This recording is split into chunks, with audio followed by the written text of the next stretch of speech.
I think it's just going to get weirder and weirder and weirder, and finally it's going to be so weird that people are going to have to talk about how weird it is. Eventually people are going to say, what the hell is going on? It's not enough to say it's nuts. You have to explain why it's so nuts. The invention of artificial life, the cloning of human beings, possible contact with extraterrestrials, the systems which are in place to keep the world sane are utterly inadequate to the forces that have been unleashed. Welcome back to Forbidden Knowledge News. I'm your host, Chris Matthew. Today my guest is James Day. I am very excited about my third film. It is now in the editing process. We're aiming for a release roughly 6 months from now. We are having a fundraiser for marketing and advertising. If you would like to make a donation, anything is greatly appreciated. Any donation of $100 or more, and you get a film credit as well as a pre-release copy of the film. We were unable to properly advertise the previous films, which still did well otherwise, but we're hoping to bring in enough donations so that we can properly advertise this film. That would be a great win for us. So again, if you'd like to make a donation, they have links for you right in the description. Also, check out my previous films. Occult Louisiana is on Tubi, Roku, Apple, and a few more. Doors of Perception is on Amazon Prime, and a brand new streaming service called Relay for free. We're booking guests for March. If you have suggestions or you'd like to be a guest, email me forbiddenknowledgenews@gmail.com. Today I want to welcome James Day. He is author of 5 books. The most recent is The Fraud of Turin. His previous work is his foray into the JFK assassination, which we will be discussing today. James, welcome. How you doing? Hey, I'm great. Thank you so much for having me on, Chris. I really appreciate it. Well, thanks so much for coming on, man. Looking forward to discussing your work surrounding the JFK assassination. You were highly recommended by our mutual friend, Cory Hughes, which says a lot, especially when it relates to JFK research. So I'm really looking forward to sharing your insights, which, in my perspective, they're essential puzzle pieces, which I think many great researchers have. It's just a matter of putting it all together. Before we get into this, though, this is your first time on. Tell us a little bit about yourself and let the audience know how they can find out more. Sure, Chris. I'm based in Orange County, California. I'm originally from Ohio. And you can find my videos at James Day 114, which is on YouTube. But I also have an extensive Medium print articles on jamesfday.medium.com. So I started converting the articles into video formats to kind of, reach a different audience there. Essentially the same content. Primarily, as you said, interested in the JFK assassination as of late, but it wasn't always the case. I'm trying to also attack other areas of interest as well. So I'm not just solely focused on that, but there's a lot of interconnectivity with my topics. What got you involved in specifically the JFK research? Other than Oliver Stone's film, I didn't know much about it. It's usually a starting point for people maybe around our age, But I'll tell you, it was a specific moment where my second daughter was born 2 months early, so she was in the NICU. And I would go visit at night the way our schedule was. And what I was reading while I was at the hospital at that time was things on the Vatican Bank. Now, being a Catholic, having come off a long research project on the Shroud of Turin, having written a few books on the history of Catholicism in the early years, I was wanting to better understand the scandals that The Godfather Part 3 really got into. That's sort of the scandal of Roberto Calvi and how he was hanging from a bridge and all that. As I was, reading a work about that, there was a reference to Clay Shaw, who was Tommy Lee Jones' Tommy Lee Jones from JFK. What? Where? And it was kind of like that mind-boggling moment where you said, I've always siloed that particular character and that event in Dallas as its own thing. Whereas here, and it was in reference to Permindex and the board that Clay Shaw was on, that international kind of intrigue board, and that sort of said, okay, there has to be there's got to be something more going on than I know. That was the beginning of it. I went to the local bookstore right down the street here in Orange on Chapman Avenue. I moved anyway, but I looked over and they have a section called the Grassy Knoll. And they have a section called the Grassy Knoll. I never saw it before I went in. I checked it out. I've been in that store many times. And sure enough, there were all, a good amount of research of books that had been done on the Kennedy assassination. And that it was just an expression of my naivete, because I really thought it was open and shut on one hand with Oswald, and that on the other hand, if you didn't believe that, it was just a mystery and nobody had ever really cracked it. And here were all these books that were, and one of I think maybe one of the first that I got was a book called Contract on America by David Scheim. It's from '88, and he was arguing about the mafia connection to the assassination. And he's showing all the calls that Jack Ruby made, and it was just one of those moments that said, there's a lot more material than I thought, and let's see what I can get into on a personal, even more personal level. Though what was kind of like the impetus, the hinge, was a character called David Ferry, who Joe Pesci played in Oliver Stone's film, very memorably played. What I found was that David Ferry was from Cleveland, where I'm from.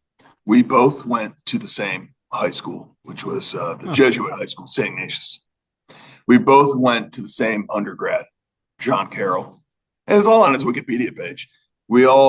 He even stayed in the same dorm room for a time that I did on campus. He was a Catholic, so he was pursuing the seminary in Cleveland, where I took a class at that seminary. I'm very familiar with that seminary. So, and he was Oswald's mentor in the Civil Air Patrol. And he had an odd weekend, the weekend of the assassination, which is covered in Stone's film. So it was sort of like, it's not that I'm trying to say, look what happened, because this guy went to the same places and city and everything that I'm from. There must be a conspiracy. It's not that. It's how does this guy end up in New Orleans and so involved in the crime of the century? So those were that's the background into how I got into it. It seems like many of us that start down these specific rabbit holes, we're immersed in research. These synchronicities start to present themselves, strange messages that come out of nowhere, or certain people that we come across, or certain information that will lead us to the next step on our research. That to me is a very interesting phenomena that occurs once we really start to get into and focus on something. Yeah. That goes back to in high school when I ended up studying film and television, and that's the career I'm in as a TV producer, production manager currently. But in high school, I was following various filmmakers, their works, and just kind of like eating it up, from Orson Welles, through Spielberg. And every time it was, there's going to be nobody else after this guy. Like, this is it. And then sure enough, there's Fred Zinnemann, and then there's Oliver Stone even, so it's like each door kept opening. What I think was what's different though with the research that you and I are probably engaged in is that it challenges what you are expected or what you were taught. Yes. And that's where when you talk to other people about it, they're either bored stiff or they humor you and ultimately say, as someone told me when I was talking about JFK once, just let the guy rest in peace. That's the kind of reactions that we get, especially for people who aren't ready to hear this information. But we're in an interesting time period where a lot of narratives are unraveling. A lot of what we thought was true history is turning out to be something completely different. We're starting to become aware of the level of corruption involved with the systems of our reality. So we're in a very interesting time. Would you say that the JFK assassination was a major stepping stone to allow the progress to get to where we're at now collectively? It's the event. The event that is not isolated to Dallas, as I originally thought. It's not isolated to a guy called Oswald, as I originally thought. So well played by Gary Oldman in that film.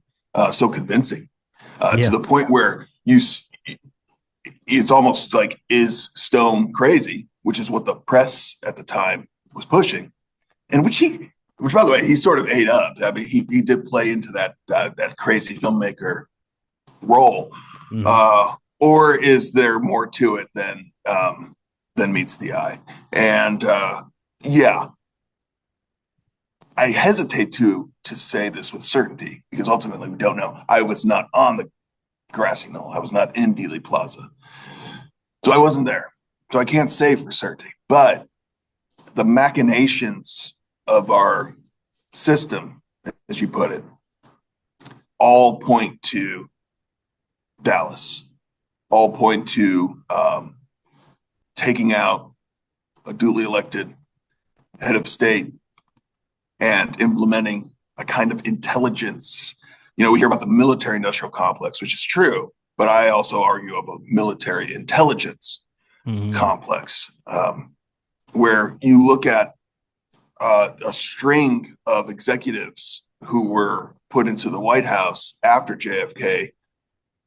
LBJ does not, assumes the presidency unelected. He does win in 64. He strangely chooses not to run in 68. You think of this guy who spent years grabbing power for decades, chooses not to run. You have a president who succeeds him, who resigns, which has never been done, leading to another unelected president in Gerald Ford. So that's, by the time Jimmy Carter comes in 1977, that's 14 years or so of just this turnover that we've never seen before in our history of the United States. But that's just a small, very basic example of the upending that has happened to us as a people. The idea that the people will accept what we tell them was the pervading idea of the 1960s, and the Warren Commission report is the best example of that. That here you go, here's this stack of documents, here's the 900-page report, and we've seen that played out before in the 9/11 Commission report. I remember buying it at Borders. There it is. There it is. Accept it, study it, read it, and that's what it's going to be for going forward. Yeah. But and then Vietnam and the kind of domino effect that happened to us as a people, where you look at the Kennedy administration. No, I don't think John Kennedy was a saint. I don't even think his administration was that stellar. He possibly would not have even been reelected in 64. The point is, though, I think you look at culturally, you can see that separation from a Kennedy era to look at the beginning of the 60s and look at how the 60s ended. Yeah. In a way, it was a kind of opening, a return to the people pursuing, that kind of age of Aquarius, if you want to call it that. But it came out of distrust and betrayal and anger over our government, over who we're paying taxes to. Mm-hmm. So, I think Dallas was the impetus for so much of our discord. And you can draw direct lines, Chris, real quick. You can draw direct lines to even the Epstein scandal that's going on. Oh, yeah. Through many ways. I can just say Robert Maxwell is one way, Ghislaine's dad, back to the forces behind who took out JFK. As it relates to Kennedy's assassination itself, I'm sure there were multiple underlying reasons, but depending on who you're asking, they may give you their own different theories as to why Kennedy was ultimately taken out. You have the Israeli demononuclear situation, all the other issues that Kennedy was hindering the elite class from achieving. But what would you say are the most important reasons? I look at it as like the all-star game, where you've got a collection of very talented individuals who have vested interests in certain things. Okay, so you have like LeBron James representing the Lakers. You do have a Dallas contingent in there, a Texas contingent of wealthy oilmen, for example. But were they responsible for it? No. Totally. Were they totally responsible for it? No. But they helped manipulate a cover-up. Right. It all had to go according to this grand plan, and each person, each faction had to play their part. I'll back up and say I came at it originally from a radical right perspective. And this was primarily through Jeffrey Caulfield's book, General Walker and the Murder of President Kennedy, 2015. And I just consumed that story because it's very unique research into Guy Bannister, into what was happening in New Orleans, arguing that these people, including Ferry, were essentially fascist-leaning individuals who wanted to preserve the Southern way of life. And they saw the JFK movement towards civil rights as threatening that way of life and threatening segregation and threatening Jim Crow. And it is a compelling argument. However, as time has gone on, that particular movement doesn't seem to have the force to put all of the pieces of, say, cover up and lies, manipulation, and positioning folks like that. However, I think Jack Ruby, who is a central figure in the conspiracy, in the plot, who was very deep into it. It wasn't just some guy who just showed up and took out Oswald because he was mad, which is just insulting to us as a people. I think he knew that there was a collaboration for a time between the radical right and that mafia intelligence Zionist aspect of it. And I think they were working hand in hand. And at some point they broke off, probably when the assassination itself happened. I think Ruby's actions before he shot Oswald were trying to possibly get like an insurance policy in place to, if it came down to it, he had material that could put the blame on the radical right under General Walker, under General Walker's people. But all of these factions, what I call the all-star team, so a certain radical right contingent, and we have Joseph Miltier, who was the racist, certainly aware of the conspiracy, but thanks to his buddy, informant Willie Somerset, we know that there were names who were in Dealey Plaza, and we know that there was a radical right contingent, and we know the radical right wanted to place the blame on the Jews when the time came. That was going to be their ball game in the immediate aftermath. And when he heard that Oswald was shot, he was like, this is great. All of our problems are taken care of. And he was right. I mean, that was case closed in many ways. So now it became, by the way, the Warren Commission, the whole Warren report became not so much, let's get to the bottom of it. There was no forensic doctors. There were no forensic investigators. They were all lawyers on that commission. It was, how do we make this about Lee Oswald? Okay. But yeah, so anyway, radical right and a certain Zionist faction, no doubt, certainly prominent in Dallas, certainly prominent in Fort Worth. I think the Dimona and the nuclear story and the Battle of Letters at Ben Gurion. My particular evidence for this comes from the people laugh at me, but I'm sorry. There's a linen supply truck parked at Elm in Houston called Clean Towel and Linen Service. It's there in various photographs. You can see it parked. It's the only commercial vehicle in sight and where the assassination occurs. You start digging into who owns that linen supply truck. It goes right back to the Los Angeles Mafia and the Zionists, who were deeply invested in supporting Palestine. Okay, so broadly speaking, and linen supply, that's an industry that has long been tied to the mob, to mafia correlations, modalities, for instance. By the way, Dave Yaris, who our friend Cory places on the grassy knoll, indeed, as one of the shooters, Dave Yaris by the pergola, ran an operation, a front company in Miami called Clean Towel and Linen, although his was spelled Klene, malapropism of clean. Ours was a legitimate Fort Worth company called Clean Towel. However, its owner was a Los Angeles Zionist. Crazy, because the lawyer who had power of attorney over Clean Towel was a heavy, deep Zionist who was a bank director at the National City Bank of Beverly Hills, which was totally used by Mickey Cohen. That was the money out of which came the Sinatra kidnapping that happened 2 weeks after the assassination. The ransom money came from the National City Bank of Beverly Hills. Sid Levine, who is this attorney I'm talking about, was political advisor to Senator Thomas Kuchel of California. When Sirhan, before he went to the Ambassador Hotel in '68, he parked his car at Kuchel's campaign headquarters on Wilshire Boulevard. And he walked in being like, what's going on? This is the official story. What's going on?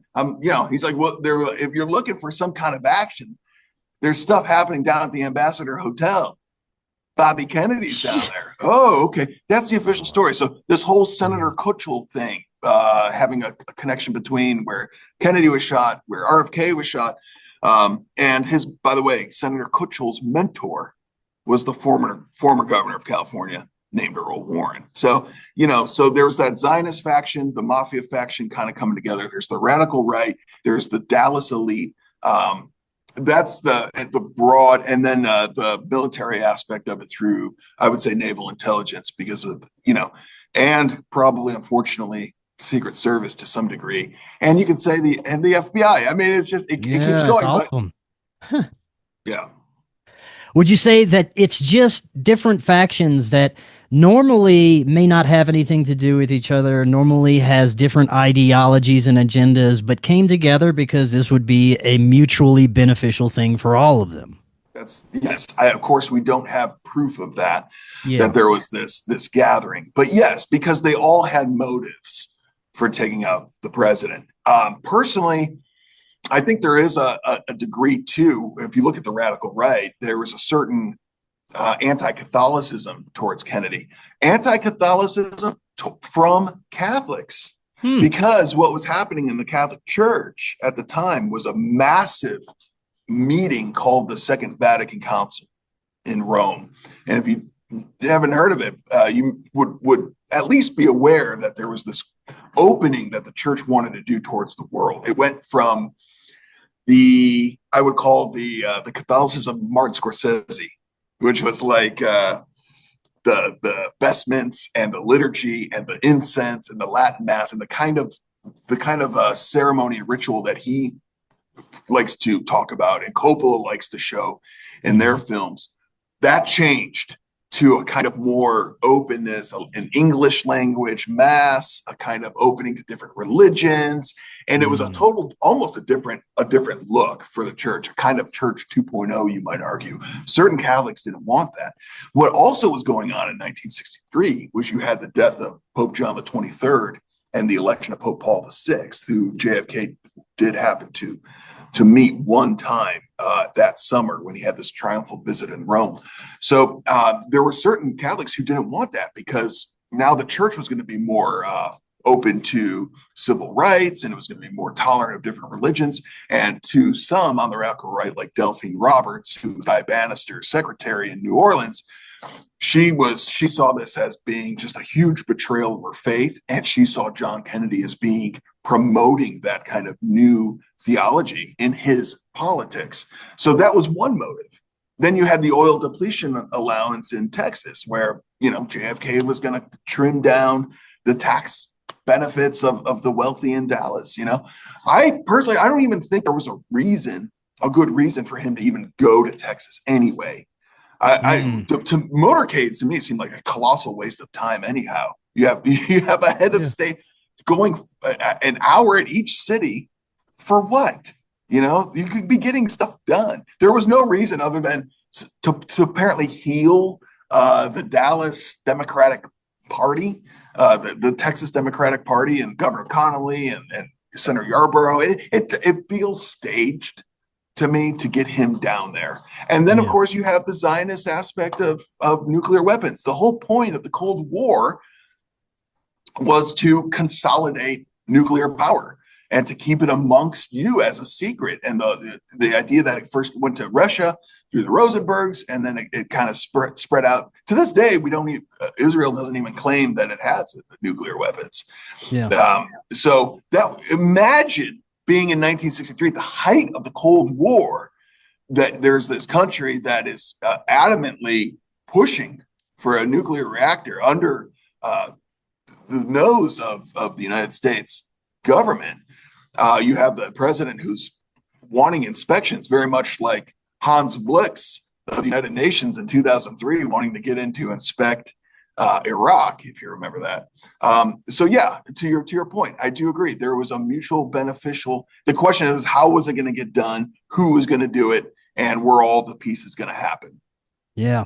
Well, that gets into some of the most prominent players involved. You mentioned some names earlier: David Ferrie, Clay Shaw, Jack Ruby. Let's explore some of the aspects of their involvement that are probably lesser known to most people. Let's start with Jack Ruby, since you said that he is really one of the most key characters involved. Yeah, I do believe so. He came out of Chicago as Jacob Rubenstein, and he only came to Dallas in 1947.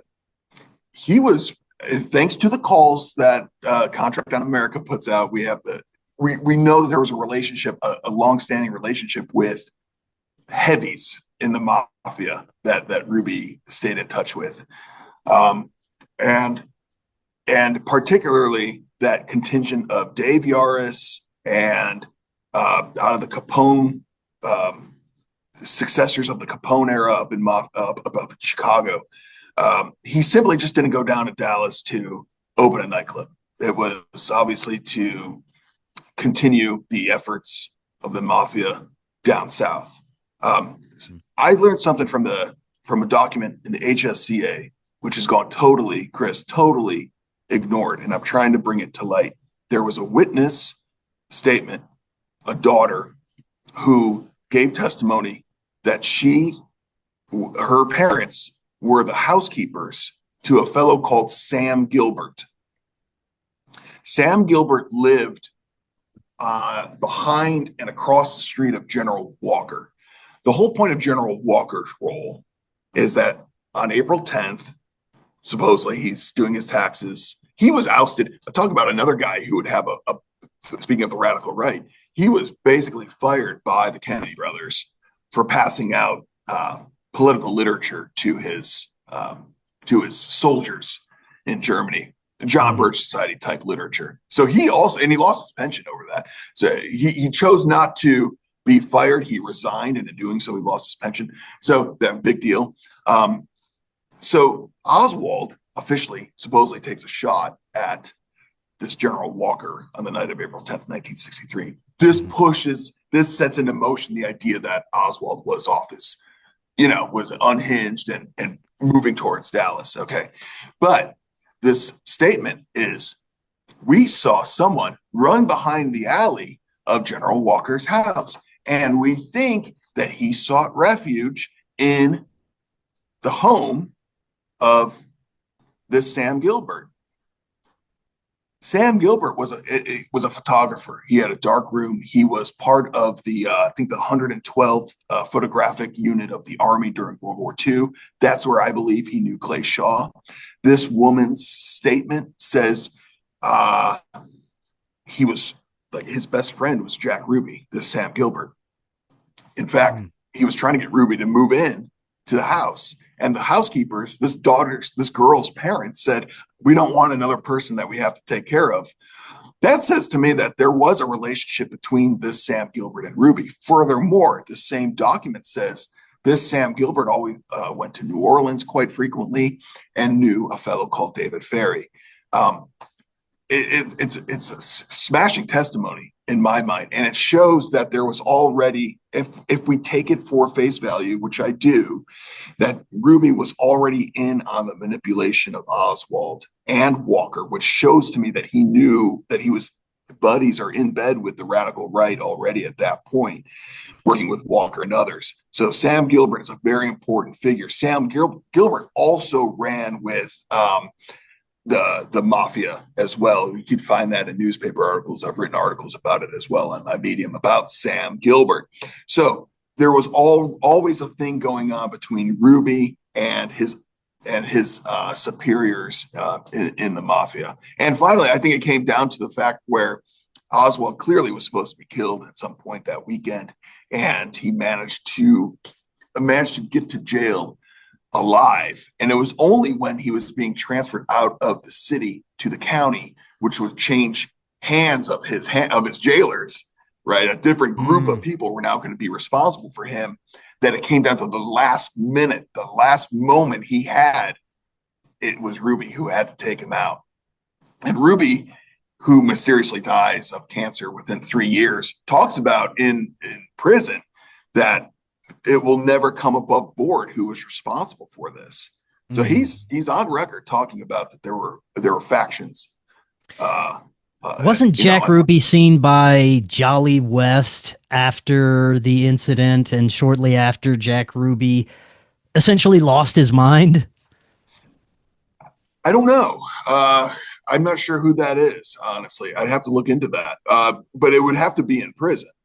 Dr. Jolly West is involved with the MK Ultra experiments, and he apparently was sanctioned to handle Ruby after the assassination, spent some time with him, then Jack Ruby lost his mind and died shortly after. So I just find that a little interesting tidbit towards that. I love that. No, I didn't know that, but I'll just add real quick, Chris, that Melvin Belli, who was Ruby's lawyer, was out of San Francisco. However, he had a Beverly Hills office, and this office was in the same building that Jim Braden, who was arrested in the Deltex building right after the assassination, had his office.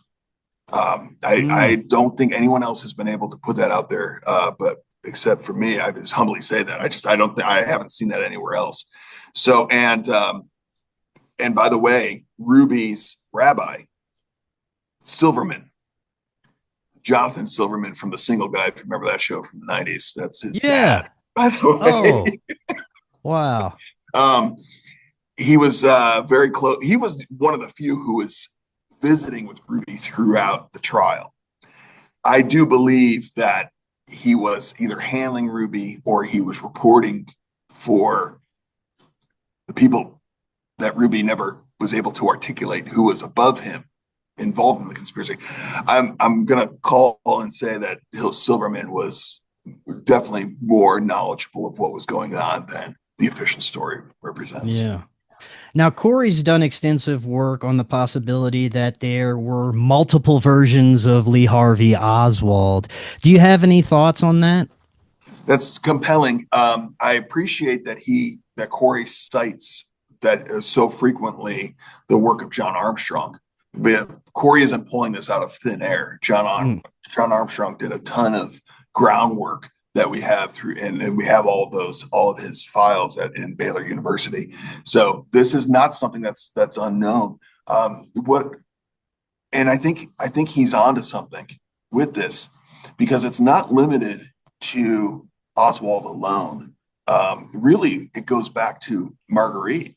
Marguerite, his mother, was also seemingly under kind of a multiple identity shifts going on. And yeah, indeed, the whole concept of identity transfers is well known in the intelligence world. I think what we're seeing with the Oswald story is this kind of the veil being opened, and you're kind of peering into how the intelligence in our apparatus has manipulated our understandings of that people aren't who they seem, and Oswald is an example of that. There are other cases, even Ferry.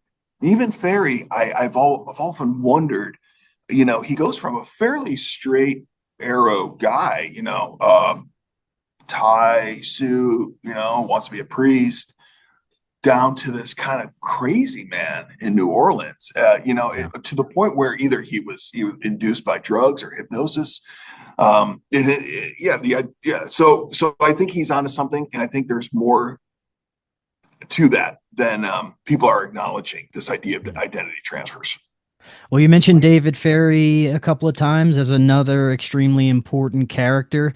What are some of the aspects that you focused on as it relates to him? It first off, as I mentioned, that he started, I followed his footsteps without even knowing it. I actually had the alumni director of our mutual high school, Ferry and Pine High School, go, because as you probably know from your background, there's previous classes, and we have the school picture, the class pictures up on the wall, and I knew that would still be there. I asked him, could you take a picture of, I think it would be 1935 or 1936. He took both of them for me, because Ferry should have been in the class of 1936. He would have been 18, right? He would have done his 4 years, all that. However, he sends back to me, without having any idea of what I'm looking for, he sends back to me the class of 1935, Chris, and there's Ferry. But what's so great about it, and so that means he would have graduated a year early for some reason. He would have graduated 17. So we don't know exactly why he got out there a year early. And we know it wasn't always planned, because if you look at this class picture, which I have, you have everybody's name in alphabetical order.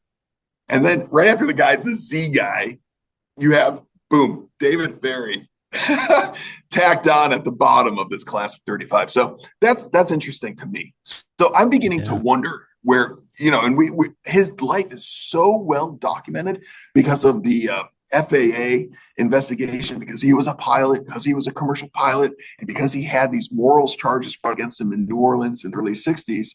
We have extensive documentation from the FAA and Eastern Airlines who said, well, do we want to keep this guy on or not? And clearly he has psychological issues. I'm beginning to wonder that all of what we know about Ferry is similar to Oswald, where you can't trust.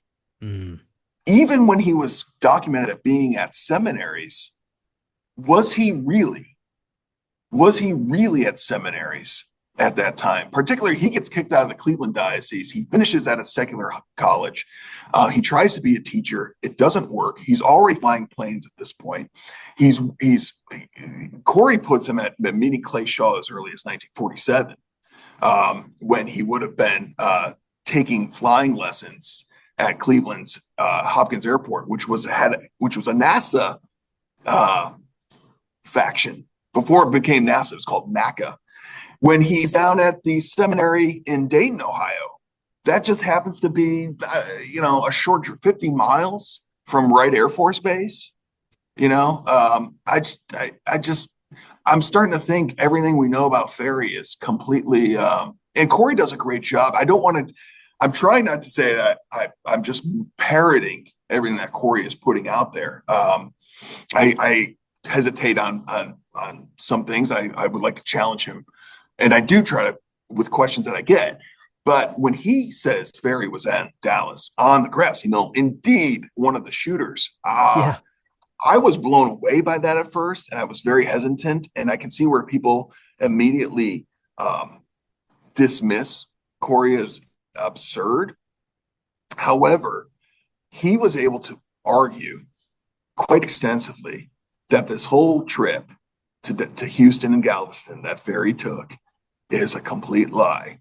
And when you start figuring out that this ice skating arena that he was supposedly hanging out at ultimately, goes, you can make an argument that goes through Jack Valenti, ultimately owned by the Johnson family. That to me is so mind-boggling that I wonder he actually could be right. Another one that's mind-boggling for me is he also places Jack Valenti, who you just mentioned, as a shooter as well. This is another one that he gets a lot of shit for, but he does provide some pretty compelling evidence for this one as well. It's I'm not quite there yet. Yeah, me neither on that one, but it's interesting. It totally is. He does make a great background argument that Valenti was not who he seemed, coming from mob families. Was he really what he said he was in World War II? By the way, Chris, all of this, there would be no assassination as we know it without the Second World War, and how many relationships were formulated from that war. Clay Shaw and the Swiss, Ruby as apparently a mechanic. Ferry wasn't actually in the war, supposedly, but his brother was. But his brother, who resembles him very, very similarly, and was a nuclear, basically he was a rocket scientist. Parmalee Ferry. I don't want to go back to Ferry, but I'm to your point about identity transfers. Okay. And by the way, I reached out to Parmalee, David's his daughter, and try to get more information about David. And they said, we can't speak to you. We didn't really know our uncle very much. His career was not discussed. So anyway, but to Valenti, I always looked at Valenti as the head of the MPAA. He would always come out at award shows, and it's like, you're not actually making movies, you're giving ratings to them, but yet he's this beloved Hollywood figure. The fact that he was Johnson's right-hand man and had so much control over who had access to the president is interesting, but we'll see. We'll see. Yeah. I still need to. I'm still kind of stuck on Ferry being there. That's interesting. Bold enough. One more character I wanted to get your thoughts on. You mentioned Clay Shaw. What are some of the lesser known aspects about his participation? What I like about Clay Shaw, and I dismissed the charges against Clay Shaw for a long time, because I thought it was a trumped up charge. I think Ferry, who actually was indicted as a co-conspirator by Jim Garrison post-mortem, he was supposed to be the big suspect. He was going to be the guy put on trial, But of course he dies, so we're left with Shaw. But boy, Shaw, when you talk about these factions who had different reasons for wanting to take out the president, I'm very interested in his whole role as managing director of the International Trade Mart in New Orleans. First off, the whole idea that this connection with trade and the World Trade Center and what happens in 2001, I have to say, is odd. You have a trade center motif in both JFK and in 9/11. You know what I mean? You have a Rockefeller connection. David Rockefeller, the World Trade Center. Rockefeller, Eastern Airlines, where Ferry flew, is out of the Rockefeller building, Rockefeller Center. So Rockefeller was certainly inter-American affairs before he, became governor of New York. Clay Shaw and his role with trade, inter-American affairs, and all that. So that's unexplored to a degree. But the fact that Clay Shaw was aide de camp to General Thresher over in Europe, that he would have known and met a lot of the Zionists and factions that eventually formed Permindex, that he was on the board of Permindex, which is this amazingly fascinating group. That name alone is just so gold, Permindex. And that he was a playwright, and that he would have known folks in New York. In fact, he possibly even rubbed shoulders, I believe, with David Atlee Phillips, whose brother was, again, another identity transfer, this idea of a close brother. David Atlee Phillips being, a big CIA individual, but his brother wrote plays, novels, whatever. So, I think Garrison was onto something. I think Garrison was tripped up by his own limitations, whatever they were, in New Orleans. And, unfortunately, maybe not unfortunately, if he was a conspirator, then he should hang. But Clay Shaw died only a few years after he was acquitted basically penniless and broken. Well, I wanted to also get your thoughts on the Zapruder film. Some of the researchers that I've spoken with in previous years believe that the Zapruder film was highly manipulated, possibly even scenes were added or taken out. What are your thoughts on that? I've gone up and down and in many ways have really tried to. It's too good. It's too good of a film for it to be. Look at all the other amateur films that we have of that day. They're crazy angles. They're choppy. They're out of focus. This one, man, this is the Academy Award-winning cinematography. I mean, this guy who apparently he's hearing bullets or he's feeling stuff go over him or something. It's like Sam Gilbert, that photographer I was talking about, that war photographer. He doesn't budge, and he shoots and it's if this is going on and you're getting all of this footage, you're getting this great stuff. Why do you cut? There, you got a whole motorcade coming. You got LBJ coming. Is he going to get shot too? Wouldn't you just kind of, let's just see what else we can get?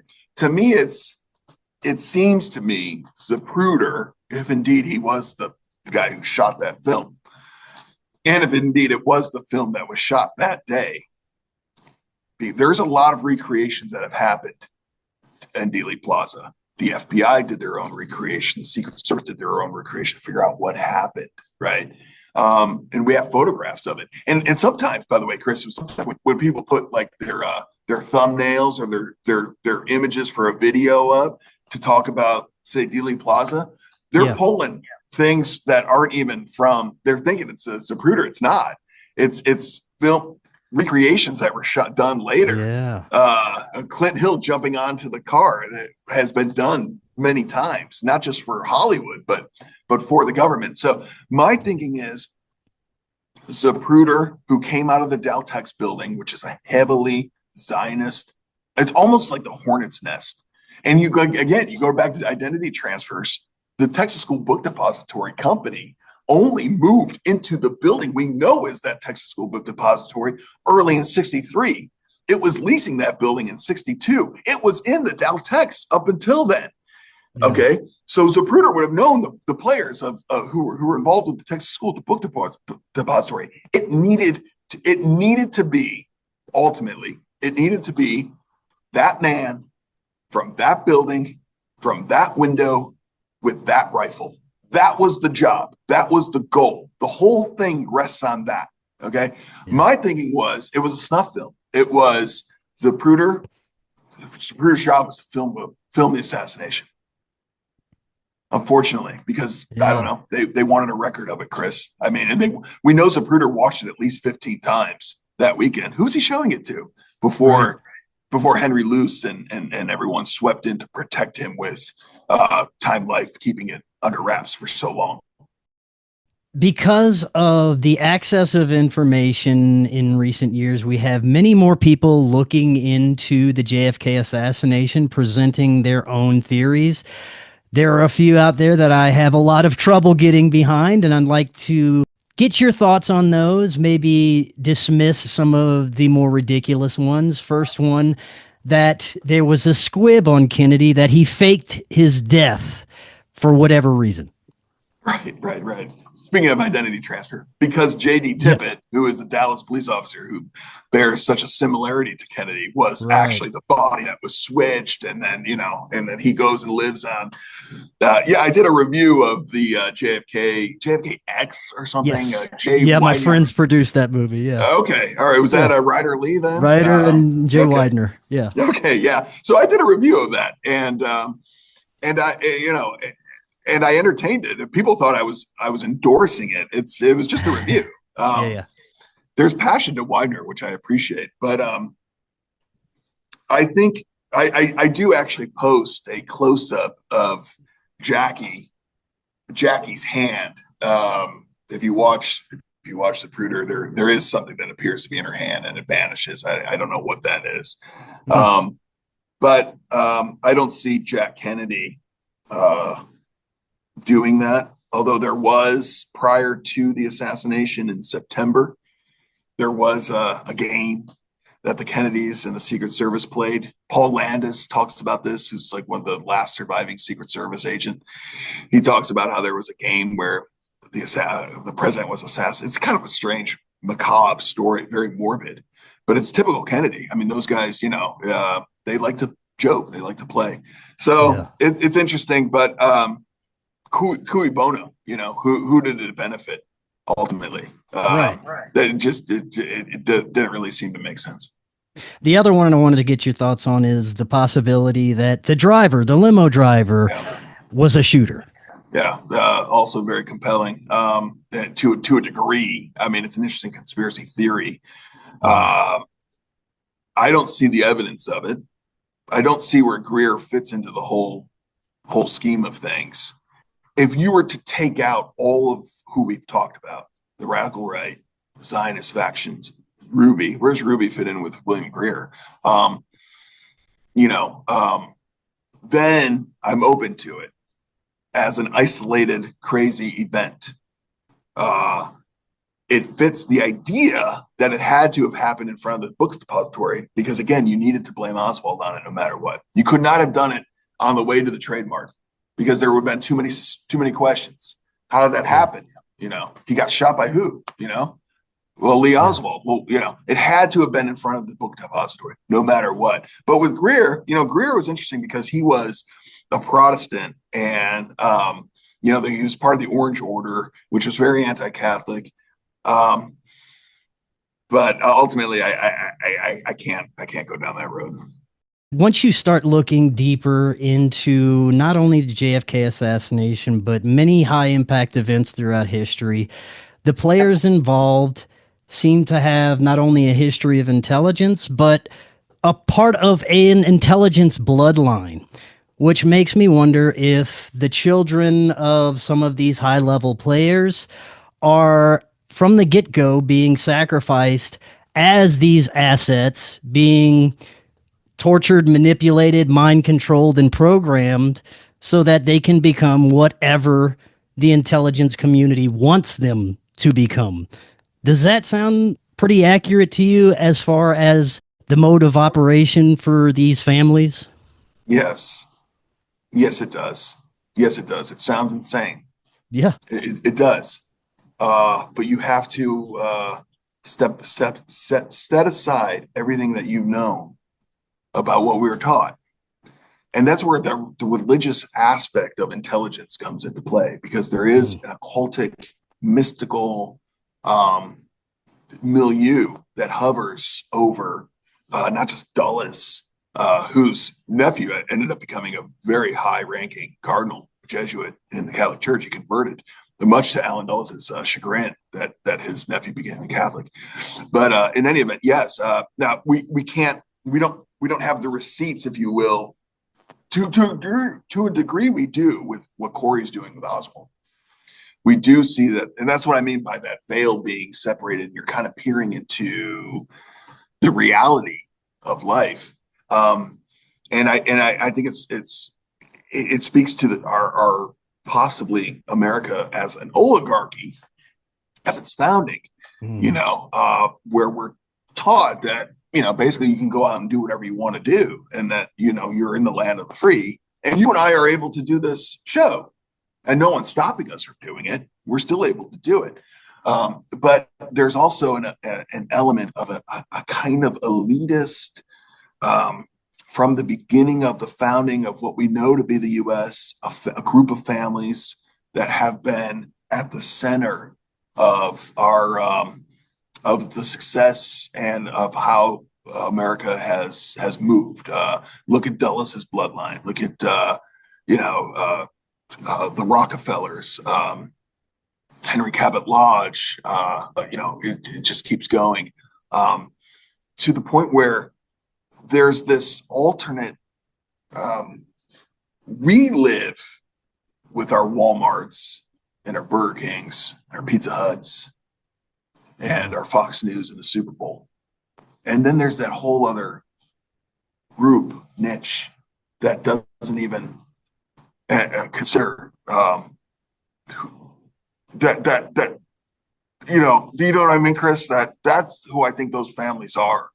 that are being brought up into this milieu. I mean, on the one hand, Trump's very, his family's very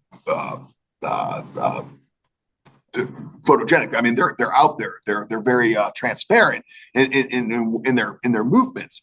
But you can't understand that Ivanka Trump and Jared Kushner met each other because they were sharing. They had bought the opposite condos or something like that, and that's how they were able to meet or something. That is just beyond our understanding as people. And because we're struggling so much to survive, being where I'm in Southern California, I was a delivery driver for a florist for a long time. I really got to know LA as like Crenshaw and South Central, and people are just so worried about the day to day that you're able to have elites, like 1% elites, do whatever they're doing to create this shadow government, I guess you can call it. Yeah. Well, you mentioned the occult influence at the top. Do you think they really believe in this occult spiritual ideologies, or are they just using it for power so that we believe that they're worshiping demons and have this all-powerful magical ability to control the world that demoralizes us and keeps us compliant, essentially, so that we keep believing they have this strange power, but it's really all an illusion? I think you're absolutely right. I think now they just laugh about it. I think, and who's they, of course, but I think it's a joke because things like the Illuminati and what Loose Change put out, and pop stars like Rihanna doing all those pictures like that, like that's fun. That's like, let them kind of play with that stuff. It's like tossing, a bone to a dog, right? Let them kind of chew on that for a while. But I think going back, take for instance, say an Albert Pike or a Theodore Herzl for Zionism, or other smaller individuals, but they were very much of the belief that Blavatsky with Theosophy, for instance, that was legit in their mind. I mean, we're speaking to the astral plane here. We're operating we're talking to the nine and all that. Yeah. Those people thought that, but because the movement has garnered enough pop culture, and by the way, there's stooges who have done the bidding for them to keep those dogs munching on bones. For instance, Tom Clancy, who you and I would remember, right, with Hunt for Red October, Patriot Games, and we've seen pictures of him on the back of the book.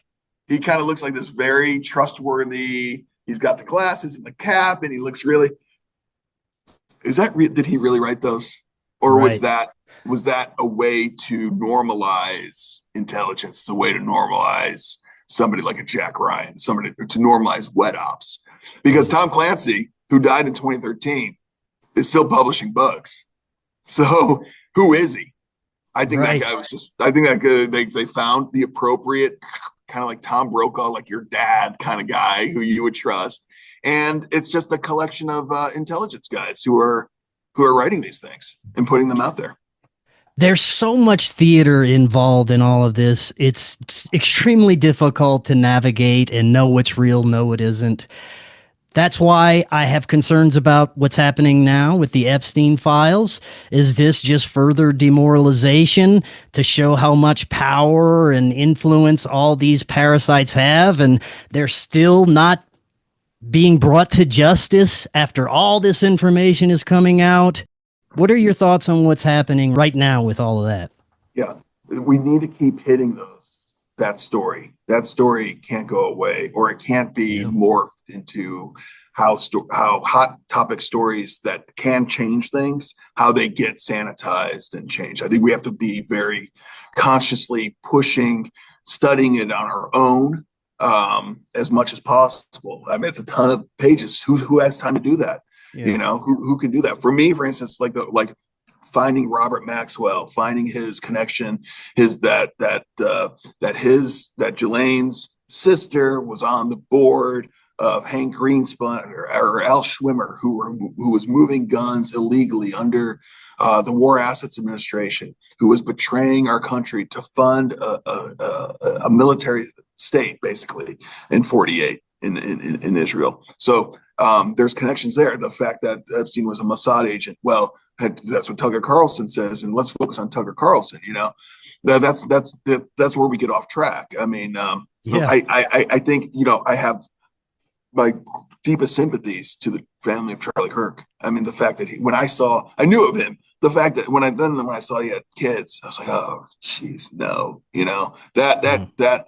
But when it's being the way it's being now with what Candace is doing, I don't get it, But I'm glad that doesn't seem to have the traction that maybe she wants it to have, that we're kind of changing the Kirk narrative that way. So I'm good. I'm about that, but we need to keep chipping away at Epstein, because that is a veneer into that sordid world that we need to keep chipping away at. Because I don't think the people that we've elected. Cory made a great point, I got to say. He said, we're still taxpaying Americans, and yet the Treasury is still printing money. So why are we still printing money when we're paying taxes? What's that? It's a great question. A great question that it doesn't really necessarily have anything to do with Epstein, Chris, but I think that speaks to where we are now, and what's it going to take? I don't know. 100%, man. Well, James, this was fantastic. We'll definitely have to do this again. Is there anything that you're currently working on that you'd like to share with the audience before we go? Well, I'm just trying to put things out there for my children. My children are 5 and 4, and I want them to, I kind of want to leave them a body of the amount of times my 5-year-old comes in and just starts laughing when she hears the name Jack Ruby, because it's, what I mean? Right when you leave our house, there's a road called Ruby Road, but I call it Jack Ruby Road. I'm just sort of planting the seeds for them, that one day, that when it comes time, that they don't just question, that they don't just accept the textbooks. And I'm hoping that I'm for sure not going to be around, but they can say, well, hey, at least Daddy tried. 100%. Well, James, thank you so much. Like I said, we'll definitely have to do this again. Before I let you go, remind the audience how they can get access to all your content. If you can just hop on YouTube, just do James Day 114, and you can watch all the videos. If you want to actually read more in-depth pieces on print, that's over at Medium, jamesfday.medium.com. Chris, thanks so much for bringing me on, man. Like I said, we'll do it again. And until next time, everyone, have an excellent evening. We will talk again tomorrow. See y'all then. Hello, friends. I am so excited to tell you about Independent Media Token. Independent Media Token is a brand new way to show your support for independent media without having to donate a dime. Independent Media Token is a cryptocurrency on the Solana blockchain designed to generate funds to promote and foster the growth of independent content creators, allowing them to engage in their art without having to worry about being demonetized. Through a network of media partners, of which you yourself can become a part of, Independent Media Token's goal is to ensure the powers that be can never cut off all of our areas of funding and censor the only free voices left in the world. Join the movement today. You can pick up Independent Media Token using Phantom Wallet or the Solana wallet of your choice, where you can easily swap your Solana for IMT. Grab some IMT today, and remember to always know your team. To learn more, visit independentmediatoken.com or use the link right in the description. If you're looking to start your therapeutic microdosing journey, but don't know where to start, especially when looking for the highest quality ingredients, including nootropics, and what you'd expect from a true microdose capsule, check out our friends at Brainsupreme. They offer the absolute highest quality ingredients so you can start your microdosing journey knowing that you're getting top-notch ingredients. To find out more, visit their website using that link right in the description, and you can get 15% off your entire order. Are you and your family prepared for an emergency? Maybe the fake alien invasion? Now is the time to prepare yourself and your family for any event. Check out Prep Starts Now. Their mission is to provide high-quality preparedness products that empower individuals and families to be ready for any situation. They're committed to delivering reliable, trusted gear to ensure your safety, security, and peace of mind in times of need. Their product selection is carefully curated to provide you with the essential gear you need to stay prepared. From emergency kits to tactical tools, every item is chosen for its reliability and practicality. Prep Starts Now understands the importance of family, and their goal is to equip you with everything you need to build a solid plan for your family's preparedness. In today's ever-changing world, being prepared is more important than ever, and Prep Starts Now is here to help you and your family stay ready with quality products and practical guidance. Use the link in the description and get 15% off your order.